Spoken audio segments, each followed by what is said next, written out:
तो hello friends, welcome to our channel Piyush pharmacy. And मैं आपके लिए लेके आ गया हूँ माइक्रोबायोलॉजी के महा इंपॉर्टेंट क्वेश्चन जो आपका कल पेपर है 13 तारीख को। तो इसके लिए मैं आपके लिए क्वेश्चंस लेके आ गया हूँ। पहला क्वेश्चन है explain Gram staining and acid fast staining. इन दोनों में से कोई सा भी आपको 7 नंबर में उठा के दे देगा, तो इन दोनों को ही तैयार कर लेना। बाकी अब एक करना चाहो तो ग्राम स्टेनिंग जरूर कर लेना, एसिड फास्ट थोड़ा बहुत देख सकते हो, बट मैं कहूँगा आपको दोनों ही देख लेना, 7 नंबर में दोनों ही दे सकता है। अब दूसरा आपका question most important, explain bacterial growth curve of culture media. Culture media पे 7 नंबर में क्वेश्चन आते ही है माइक्रोबायोलॉजी में। जो बच्चे बैक का पेपर दे रहे हैं इसको जरूर तैयार करना। तीसरा क्वेश्चन है आपका डिफाइन स्पॉइलेज। स्पॉइलेज क्या होता है, टाइप्स एंड फैक्टर्स, कौन कौन से अफेक्ट करते हैं स्पॉइलेज को, तो ये आप देख लेना स्पॉइलेज के ऊपर।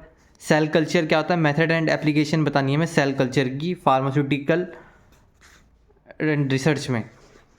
सेल कल्चर क्या होता है मेनली ये बताना है, उसके मेथड्स एंड एप्लीकेशंस क्या क्या उसकी एप्लीकेशंस है वो बताना है। डिसइंफेक्टेंट क्या होते हैं ये बताना है आपको। क्लासीफाई करना है इसका इवोल्यूशन मेथड, जो इसके इवोल्यूशन मेथड होते हैं, एंड एक्सप्लेन करने हैं इनके फैक्टर्स अफेक्टिंग डिसइंफेक्टेंट। अब यहाँ पे ऐसा क्वेश्चन भी बनता है, अगर 7 नंबर का आया तो यहाँ पे ये दे सकता है what are disinfectants, explain the factor affecting disinfectant, अगर 7 नंबर में देना होगा। और अगर उस एग्जामिनर को देना होगा 10 नंबर में तो ये ऐसे देगा what are disinfectant, classify the evolution methods and also explain factors affecting the disinfectants, तो ये 10 नंबर में दे सकता है। नेक्स्ट क्वेश्चन आपका phase contrast and electron microscopy. Favourite question examiner का, इलेक्ट्रॉन माइक्रोस्कोपी क्या होती है, फेस कॉन्ट्रास्ट माइक्रोस्कोपी क्या होती है, इस पे क्वेश्चन दे सकता है। पहले ये पूछेगा माइक्रोस्कोपी क्या होती है, फिर इसके दोनों टाइप पूछ लेगा। अब 10 नंबर का मोस्ट इंपॉर्टेंट क्वेश्चन है प्रिजर्व फार्मास्यूटिकल प्रोडक्ट्स क्या हैं with the help of anti microbial agents and preservatives. इसके बारे में क्वेश्चन है with the history and branches of and scope explain. तो ये क्वेश्चन में क्या है, इस क्वेश्चन में प्रिजर्व फार्मास्यूटिकल प्रोडक्ट्स क्या होते हैं, इनकी पूरी की पूरी जन्मपत्री पूछी हुई है इस क्वेश्चन में। अब इस क्वेश्चन को आप देख सकते हो, यहाँ पे ultra structure of bacteria, bacteria का स्ट्रक्चर बताना है आपको, बैक्टीरिया का पूरा एक डायग्राम ड्रॉ करना पड़ेगा एंड उसके मॉर्फोलॉजिकल क्लासिफिकेशन बताना पड़ेगा बैक्टीरिया का। यहाँ पे बैक्टीरिया फंजाई कोई सा भी दे सकता है, तो इसको दोनों को देख लेना। हालांकि बैक्टीरिया का थोड़ा मेन है तो बैक्टीरिया का देख लेना, इसका डायग्राम आपको इसमें बनाना पड़ेगा।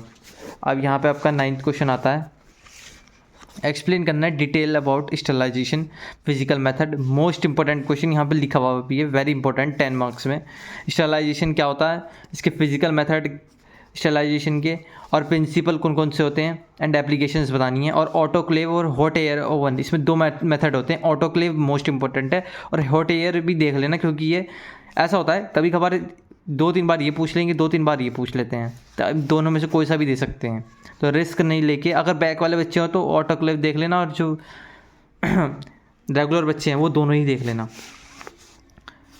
एस्पेक्टिक एरिया क्या होता है, ये भी मोस्ट इंपॉर्टेंट है। एस्पेक्टिक एरिया क्या होता है, इसका construction, design, precaution, isolation, preservation method. अब इसके ना बिल्कुल रूम्स टाइप में होता है ये एस्पेक्टिक एरिया। जब मैंने फार्मेसी करी थी 3rd सेमेस्टर में तब ये क्वेश्चन आया था, क्वेश्चन पूरा ऐसे ही पूछा हुआ था। तो इसमें रूम्स होते हैं, आपकी बहुत सारी चीज़ें होती हैं, उनको सिंप्लीफाई कर मतलब बताना पड़ता है कि यहाँ यहाँ ऐसे ऐसे बनती हैं दवाइयाँ। अब 11th क्वेश्चन आपका मॉर्फोलॉजिकल क्लासिफिकेशन, रिप्रोडक्शन और कल्टीवेशन पूछा हुआ है फंजाई एंड वायरस का, ये क्वेश्चन भी आप देख लेना। अब ये 2 मार्क्स क्वेश्चन में आपका प्रोकैरियोट्स एंड यूकैरियोट्स के डिफरेंस यहाँ पे मैंने बहुत ज़्यादा रखे हैं, इन दोनों के डिफरेंस को देख लेना, ठीक है। Difference between SEM and TEM, इनके बारे में देख लेना। बैक्टीरियल ग्रोथ कर्व में, जब आप बैक्टीरियल ग्रोथ कर्व ये वाला क्वेश्चन जब करोगे ना, तो आप ये वाला आराम से 2 नंबर में हो जाएगा। अब यहाँ पे IMVIC टेस्ट क्या होता है और स्टेरिलिटी इंडिकेटर्स क्या होते हैं ये देख लेना। माइक्रोस्कोपी क्या होती है एंड टाइप्स बताने स्टेरिलाइजेशन के, स्टेरिलाइजेशन के कितने टाइप्स हैं। D value and Z value most important आता है, ये भी 2 मार्क्स में आ सकता है। अब हम नेक्स्ट पेज पे चलते हैं।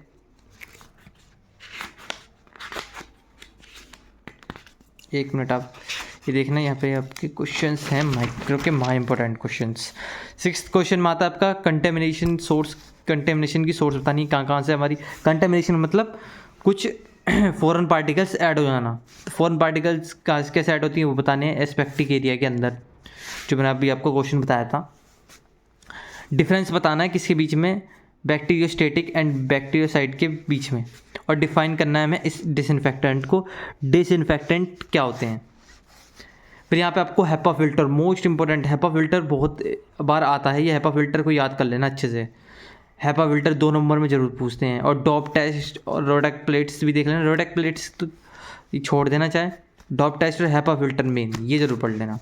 Gram positive and gram negative bacteria क्या होते हैं ये बताना है। डिफरेंस भी आ सकता है ये, फिर सेम टू सेम यही पूछ लेगा।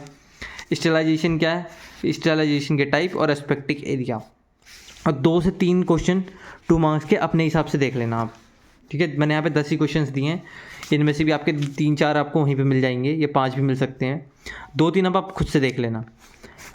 अब रही बात जो बच्चे यहाँ पे 3rd सेमेस्टर के कर रहे हैं, आप 4th सेमेस्टर का कोर्स ले सकते हैं जब आपका पेपर ख़त्म हो जाएंगे। 14-15 तारीख तो आपके पेपर ख़त्म हो जाएंगे। आप 4th सेमेस्टर एनरोल कर सकते हो, जिसमें आपके जितने भी सब्जेक्ट्स हैं, जैसे कि मेडिसिनल केमिस्ट्री फर्स्ट जो हार्ड है, pharmacology first and pharmacognosy first, और आपको यहाँ पे फिजिकल फार्मास्यूटिक्स पढ़ाई जाएगी यहाँ पे। एंड आपको यहाँ पे ऑर्गेनिक भी पढ़ाई जाएगी, 4th सेमेस्टर की ऑर्गेनिक भी थोड़ी हार्ड है।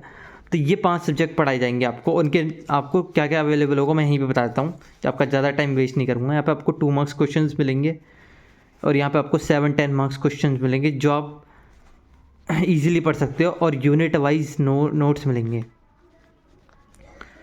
यहाँ पे आप इन चारों की तैयारी कर सकते हो। आपका 4th सेमेस्टर के पेपर मई के आसपास होंगे, जब 6th सेमेस्टर के होंगे ना, तभी आपके मई जून के आसपास आपके पेपर होंगे।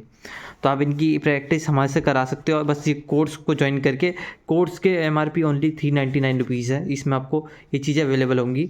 399 में आपकी तैयारी कराई जाएगी। बाकी अगर आप 4th सेमेस्टर में ज्वाइन करना चाहते हो कर सकते हो। बाकी आपके ये इंपॉर्टेंट क्वेश्चन थे। तो अगर वीडियो अच्छी लगी चैनल को सब्सक्राइब करना, वीडियो को लाइक करना। थैंक यू गाइस, आपके पेपर का अच्छा जाएगा, ऑल द बेस्ट। और कुछ भी कन्फ्यूजन हो तो आप मेरे इस नंबर पे आप पूछ सकते हो, ये यहाँ पे मैं आपको नंबर भी देता हूँ। कुछ भी कन्फ्यूजन हो, आप कुछ भी अगर इनके, और हाँ इनके अगर आपको सोल्यूशन चाहिए वो पेड हैं, वो भी आप ले सकते हो इस नंबर पे मैसेज करके। Thank you guys.